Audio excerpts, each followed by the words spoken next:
Good morning everyone. मैं doctor Tirthanand मिश्र, associate professor, राजकीय मीरा कन्या महाविद्यालय उदयपुर। मित्रों, आज हम इस वीडियो के माध्यम से भर्तृहरि रचित नीति शतकम के मूर्ख पद्धति से संबंधित 2 पद्यों पर विचार विमर्श करने जा रहे हैं, जिनमें से पहला पद्य कुछ इस प्रकार है।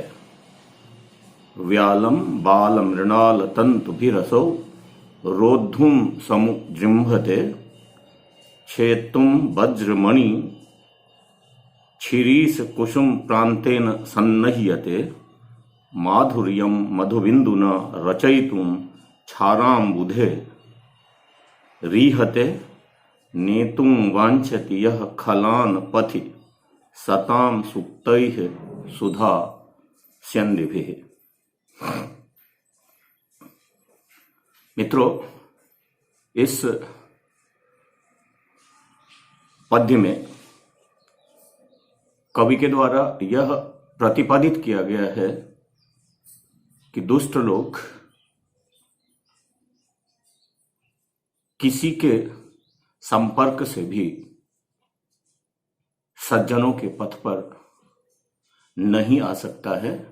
अतः ऐसे दुष्ट लोगों को समझाने का प्रयास विवेकी लोगों को छोड़ देना चाहिए। इस पद्य का अन्वय हम कुछ इस प्रकार कर सकते हैं।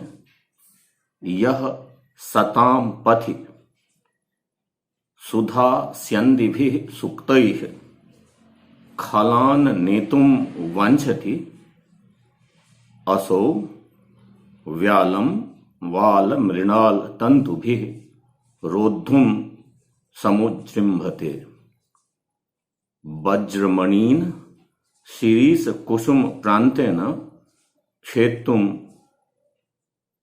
सन्नह्यते क्षाराम्बुधैः माधुर्यम मधुबिंदुना रचयितुम ईहते। मित्रों, इस पद्य का अर्थ करने हेतु जब हम इस पद्य पर दृष्टिपात करते हैं तो हमें इस पद्य के चतुर्थ चरण में कर्तृपद के रूप में सर्वनाम पद यह की प्राप्ति होती है। यह से तात्पर्य यह पुरुषः से है, अर्थात जो पुरुष। सताम, सताम इत्युक्ते सज्जनानाम, सज्जनों के। पथि इत्युक्ते मार्गे, मार्ग पर। सुधा स्यन्दिभिः इत्युक्ते अमृत वर्षिभिः, अमृत वर्षाने वाले, मधुर टपकाने वाले। सूक्तैः इत्युक्ते सुभाषितैः, सुभाषित वचनों से। खलान, खलान इत्युक्ते दुष्टान, दुर्जनान, मूर्खान, दुष्ट लोगों को। नेतुम, प्रसादयितुम, प्रसन्न करने के लिए, लाने के लिए। वांछति, अभिलषति, चाहता है। इन समस्त पदों को जब हम एक साथ अन्वित करेंगे तो अन्वय होगा यह सताम पथि सुधा स्यन्दिभिः सुक्तैः खलान नेतुम वांछति, अर्थात जो पुरुष सज्जनों के मार्ग पर अमृत वर्षाने वाले सुभाषित वचनों से दुष्टों को लाने का प्रयास करता है। असौ, असौ इत्युक्ते स पुरुषः, वह पुरुष। व्यालम, व्यालम इत्युक्ते दुष्ट गजम वा सर्पम, दुष्ट हाथी को या भयानक सर्प को बाल मृणाल तंतुभिः इत्युक्ते कोमल कमल विष तंतुभिः,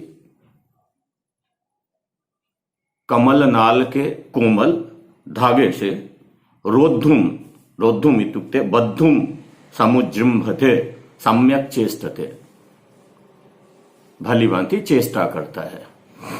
अब इन सभी को जब हम एक साथ अन्वित करेंगे तो अन्वय होगा असौ व्यालम बाल मृणाल तंतु भी रोद्धुम समुजृंभते, अर्थात वह पुरुष दुष्ट हाथी को कमल नाल के कोमल धागे से रोद्धुम समुजृंभते इत्युक्ते रोकने की, बांधने की चेष्टा करता है। मित्रों, अब अगर हम इनको चौथे चरण के अर्थ के साथ जोड़ते हैं तो अर्थ होता है जो पुरुष सज्जनों के मार्ग पर अमृत बरसाने वाले सुभाषित वचनों से दुष्टों को लाने का प्रयास करता है, वह पुरुष दुष्ट हाथी को कमल नाल के कोमल धागे से बांधने की चेष्टा करता है।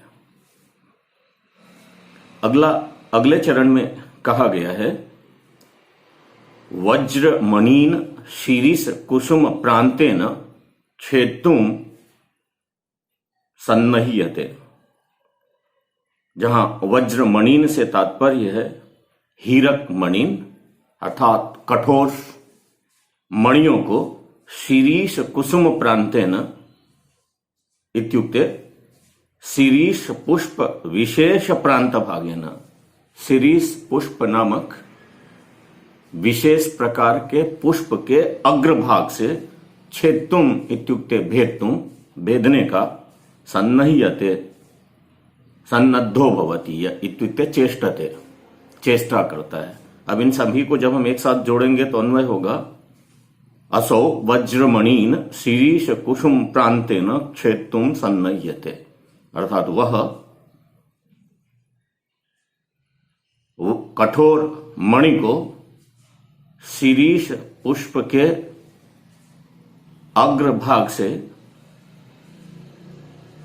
काटने की चेष्टा करता है। आगे कहा गया है क्षाराम बुधेह माधुर्यम मधुबिंदुनाम रचयितुम ईहते, जहां ईहते से तात्पर्य है चेष्टते अर्थात चेष्टा करता है। क्षाराम बुधेह से तात्पर्य है क्षार जल समुद्रस्य अर्थात खारे जल वाले समुद्र को, माधुर्यम मृष्ट जलत्वम मधुर जल वाला, मधुबिंदुना का तात्पर्य होगा माक्षिक बिंदुना अर्थात शहद के 2-4 बूंदों से, रचयितुम का अर्थ होगा कर्तुम करने की, और ईहते जैसा कि मैंने पूर्व में कहा है चेष्टते चेष्टा करता है। अब इन समस्त को जब हम एक साथ अन्वय करेंगे तो अन्वय होगा क्षाराम बुधे माधुर्यम मधुबिंदुना रचयितुम ईहते, अर्थात क्षार जल वाले खारे जल वाले समुद्र को शहद के 2-4 बूंदों से मीठा बनाने का प्रयास करता है।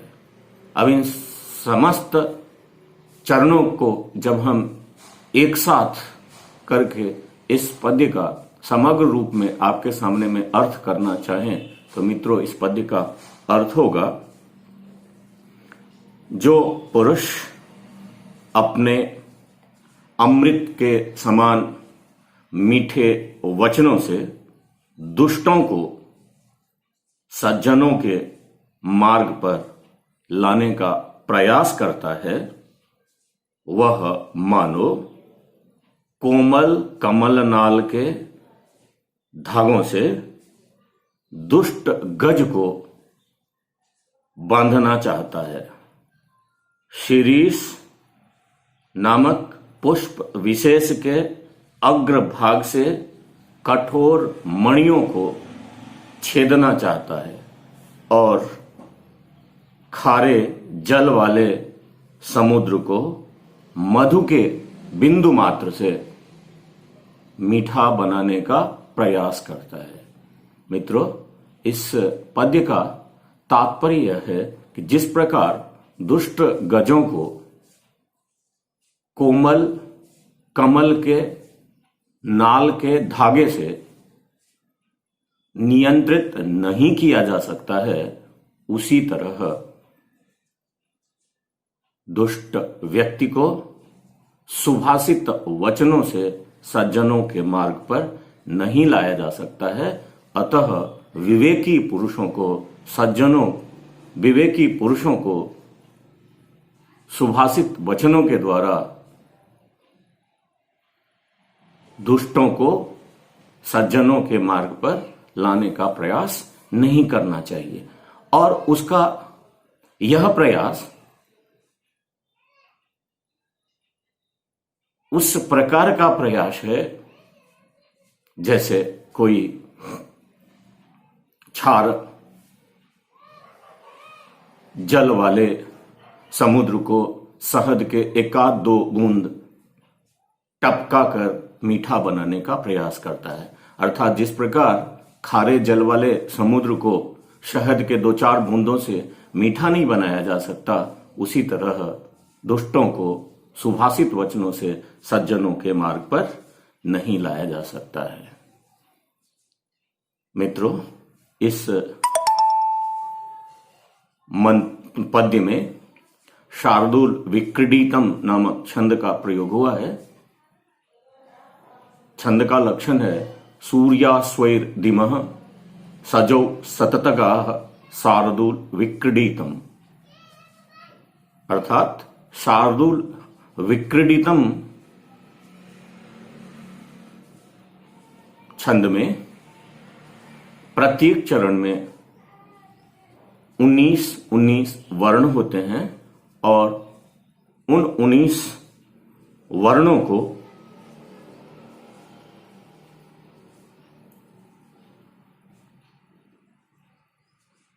प्रत्येक चरण में मगण, सगण, जगण, सगण, तगण, सगण और गुरु, इन वर्णों के क्रम में व्यवस्थित किया जाता है। इस छंद में वारमे तथा सातवें वर्णों पर यति होती है। मित्रों, अब हम इसी ग्रंथ के अगले पद्य पर विचार विमर्श करते हैं। यह पद्य भी मूर्ख पद्धति से ही लिया गया है। पद्य कुछ इस प्रकार है। स्वायत्त मेकांत गुणम विधात्रा विनिर्मितम छादन मज्ञतायाः विशेषतः सर्वविदाम समाजे विभूषणम मौन मपंडितानाम। मित्रों, इस पद्य का अन्वय है विधात्रा अज्ञतायाः क्षादनम मौनम विनिर्मितम स्वायत्तम एकांत गुणम विशेषतः सर्वविदाम समाजे अपंडितानाम विभूषणम। मित्रों, इस पद्य का जब हम अर्थ करते हैं तो हमें इस पद्य के पूर्वार्ध में प्रथम चरण में विधात्रा यह तृतीयांत पद प्राप्त होता है। यह पद कर्तृपद है और इस पद से तात्पर्य है ब्रह्मणा, अर्थात ब्रह्मा के द्वारा, सृष्टिकर्ता ब्रह्मा के द्वारा अज्ञतायाः इत्युक्ते मौर्ख्यस्य, मूर्खता का, छादनम इत्युक्ते आवरणम, ढक्कन, मौनम इत्युक्ते मूकी भावम विनिर्मितम इत्युक्ते रचितम बनाया है। अब इनको एक साथ अगर हम जोड़ेंगे तो अन्वय होगा विधात्रा अज्ञताया छादनम मौनम विनिर्मितम। सृष्टिकर्ता ब्रह्मा ने मूर्खता के आवरण के रूप में मौन को रचा है या बनाया है। अब आगे कहा गया है एकांत गुणम। एकांत गुणम इत्युक्ते गुणाति सहितम। गुणाति सहितम इत्युक्ते अत्यंत हितकारी। और विशेषतः इत्युक्ते विशेष रूपेण, विशेष रूप से, सर्वविधाम इत्युक्ते सर्वज्ञानाम, सर्वज्ञों के, समाजे इत्युक्ते सभायाम, सभा में, अपंडिता नाम इत्युक्ते मूर्खा नाम, मूर्खों के, विभूषणम इत्युक्ते अलंकरणम अर्थात अलंकार, शोभावर्धक। अब अगर हम इनको एक साथ अन्वित करेंगे तो अन्वय होगा स्वायत्तम एकांत गुणम विशेषतः सर्वविधाम समाजे अपंडिता नाम विभूषणम। स्वायत्तम इत्युक्ते स्वाधीन, स्वयं के अधीन रहने वाला। एकांत गुणम का मतलब होगा अत्यंत हितकारी। विशेषतः से तात्पर्य है विशेष रूप से, और सर्वविधाम का अर्थ होगा सर्वज्ञों के, और समाजे का तात्पर्य है सभा में, और अपंडिता नाम का अर्थ होगा मूर्खों के, विभूषणम का अर्थ होगा अलंकरण अर्थात शोभावर्धक होते हैं। और इसको जब हम एक साथ अर्थ करना चाहेंगे तो अर्थ होगा मूर्खों के अधीन रहने वाला, अत्यंत हितकारी, विशेषतः सर्वज्ञों के सभा में अलंकरण या शोभावर्धक होता है। अब मित्रों, अगर हम इस पद्य का समग्र रूप से आपके सामने में अर्थ करना चाहें तो इस पद्य का अर्थ होगा मूर्खों के लिए अपनी मूर्खता न प्रकट करने का एकमात्र उपाय ब्रह्मा ने मौन को बनाया है। विशेषकर मूर्खों को पंडितों की सभा में मौन धारण करना चाहिए, क्योंकि यही मौन उनके लिए परम भूषण होता है। मित्रों, इस मंत्र का तात्पर्य है कि मूर्ख यदि अपनी मूर्खता छिपाना चाहता है तो ब्रह्मा के द्वारा इसके लिए भी उपाय बताए गए हैं। अर्थात मूर्खों को अपनी मूर्खता छिपाने के लिए मौन का अवलंबन करना चाहिए, अर्थात तो वाचाल नहीं होना चाहिए। और विशेष रूप में यदि वह मूर्ख विद्वानों की सभा में पहुंचता है तो उस सभा में उसके लिए मौनावलंबन उसके शोभा को बढ़ाने वाला ही होता है, क्योंकि मूर्खों की सभा में अगर वह अपना मुख खोलता है अर्थात कुछ बोलता है तो उनकी मूर्खता तुरंत प्रकट हो जाती है और उनका स्वरूप सबके सामने में आ जाता है। इसलिए उसे विद्वानों की सभा में मौन का अवलंबन करना चाहिए। मित्रों, इस पद्य में उपजाति छंद का प्रयोग हुआ है।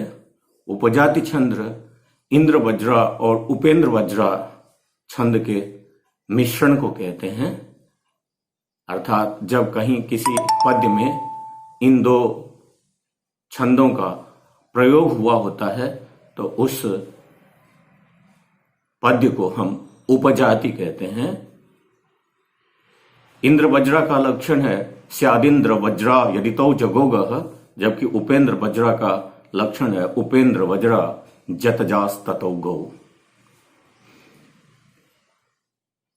मित्रों, आज के लिए बस इतना ही। आगे हम इसी ग्रंथ के किसी अन्य पद्य पर विचार विमर्श करेंगे।